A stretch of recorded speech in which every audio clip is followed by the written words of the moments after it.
why'd you guys come out here? Obviously, a lot of you are from all over the country, but you chose to come here despite it being kind of a shadow convention and whatnot.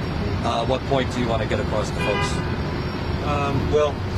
First of all, with COVID, we just feel that the risk is worth it compared to people, all the masses of people that will die without Medicare.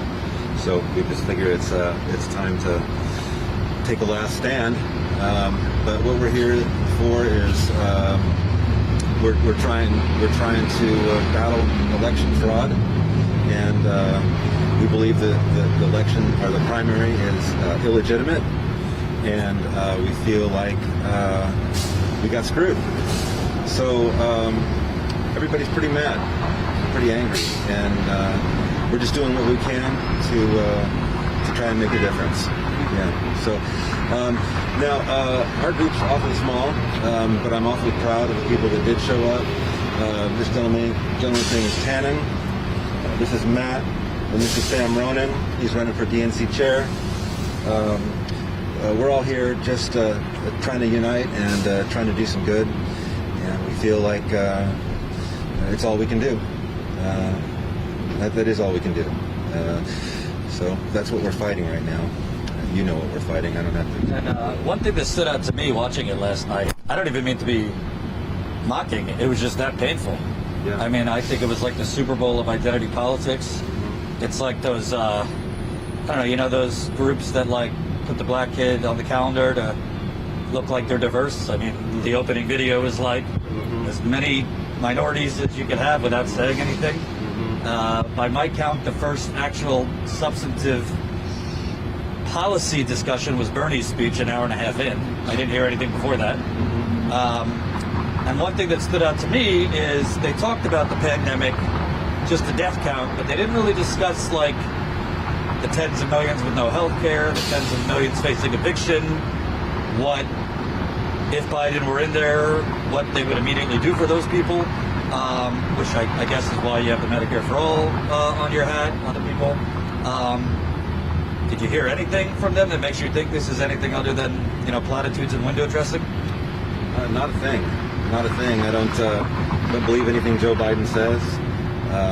He's a proven liar. I believe that anything that he says that he'll do, it's just to get elected.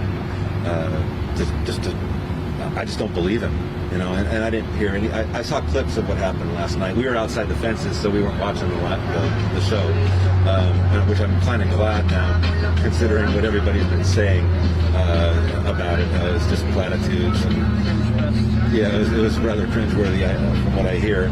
I saw a couple clips of the performers, and I was just kind of looking at it like, what?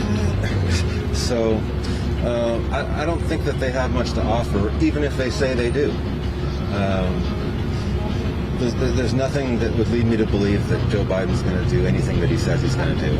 I think he's just trying to appeal to progressives to try and bring them in. So. And for people watching at home who are like, God, I wish there was more people there, but I appreciate you guys that are here. What do you think? Because to me, I mean, Hillary Clinton, like, she was clearly courting moderate Republicans, but she wasn't as aggressively giving a middle finger to progressives. I mean, Biden's having John Kasich stand in a fork in the road. Before you know it, Dick Cheney's coming out to speak. You really just don't know. Yeah. They got Republicans speaking more than AOC. I thought it was kind of ridiculous that Bernie wasn't the last speaker. I mean, Michelle Obama spoke well, but why isn't the guy who came in second speaking last? For progressives, have you seen anything from Biden or the Democrats as kind of overtures that they understand the importance of progressives, young people, and they're actually going to listen to you if elected? No. I mean, when it came to Medicare for All, for example, I mean, at least Hillary Clinton, she had a lower age to qualify for Medicare, even though she wasn't going to go for Medicare for All. And as far as I'm concerned, Biden has just given the finger to the left this entire campaign, all the way from, you know, the beginning of the primary, pretty much. I don't believe that he has done anything to court us. If anything, it's just him trying to court anti-Trump Republicans. And it's not even like there's a lot of them, in my opinion. I mean, he did kind of overtake that party, but I don't think it was a good strategy because this is why I'm here for Bernie. I feel like Bernie could have united the left with the Democratic Party, and we could have much easier taken out Trump. As for the progressives, I feel like they just expect us to fall in line, and it's never been like that for us. We have values. We have to our votes have to be earned, and that's with policy and solid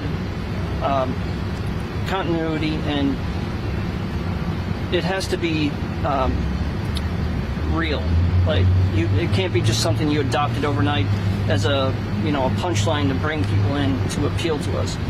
That's why we like Bernie. He's been fighting for the same thing his entire career. I mean, even when he changes, it's literally just because he's become more progressive or somebody made a valid point to him. Joe Biden doesn't care about hearing anybody else's opinion. I mean, you see in Iowa, like when he was confronted about climate change, for example, all he did was go off on the gentleman who was a well-known local person. He just goes off on the people that he's expecting to vote for him, just because they disagree with him on policy. Well, Bernie is not like that. He will listen to you, and even if he disagrees, he's still going to respect you. We don't get that from Joe Biden. And make sure you press the like buttons. Keep sharing this live stream. Get it out to more people. Super chats are welcome. All that good stuff. One thing that really sticks out to me is Biden keeps saying, this is the United States of America. There's not a damn thing we cannot do except Medicare for all, except the Green New Deal, except banning fracking, except freezing the rent, canceling the rent.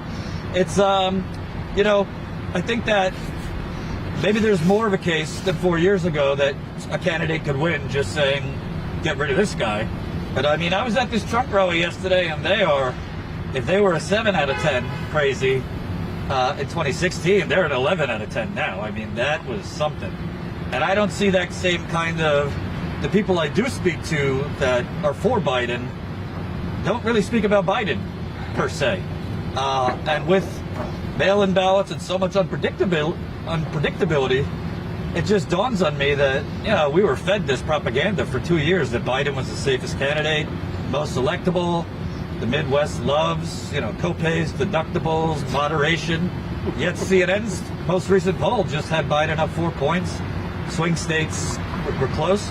That was kind of an outlier. Other polls have him up more, but honestly, you would think in a pandemic with 170,000 people dead, he'd be up by 20 points. I mean, why is it even this close there? Well, and that's kind of one of the reasons why I ran in 2017, and I'm running again now for the DNC chair. The DNC lacks leadership. They lack a spine. They lack courage. They lack any meaningful action to address these issues. You have millions of Americans who are fed up with the two-party system, who would be willing to support a candidate, who would be willing to support a party if they embrace those values. And the Democratic Party doesn't. Instead, they have a two-party Republican governor speak at their convention. The entire 96 RNC lineup was speaking at the Democratic Party. There is no substance to them whatsoever. They aren't trying to appeal to the people that are energetic, that are their base. We came from all over the country to be here. That is the strong, energetic base of the Democratic Party that they should be courting. Leftists are stronger, we're more energetic, we're more informed, and we are willing to go the distance, literally, for something that we believe in. We saw it for Bernie Sanders, we saw it for Tulsi Gabbard, and we saw it for AOC, Rashida Tlaib, and Ilhan Omar. So with Joe Biden legitimately refusing to adapt simple policies that could realistically win him the election, bar none, in a landslide, it doesn't make any sense. Now, to compare him as somehow a lesser of two evils against Trump is absolutely foolish. He wrote the 94 crime bill. He wrote much of the legislation, or endorsed a lot of the legislation that enabled Trump to be Trump, to allow the Republican Party to establish a coup d'etat against the United States government. We are closer to facing an authoritarian, racist, or fascist regime than at any other time in our nation's history. And it's because of policies like Joe Biden. It's because of the Democrats' unwillingness to stand their ground and fight for their values. If Kamala Harris and Nancy Pelosi actually fought against Mitch McConnell or Ted Cruz and actually stood their ground and forced them to come to the left, like the Tea Party forced the Democrats to go to the right. Sorry about that. The Democratic Party would be significantly stronger and significantly more respected. So as it stands, the Democratic Party of today is going to fall. It is going to fail. Biden will lose, and they will only have themselves to blame for it.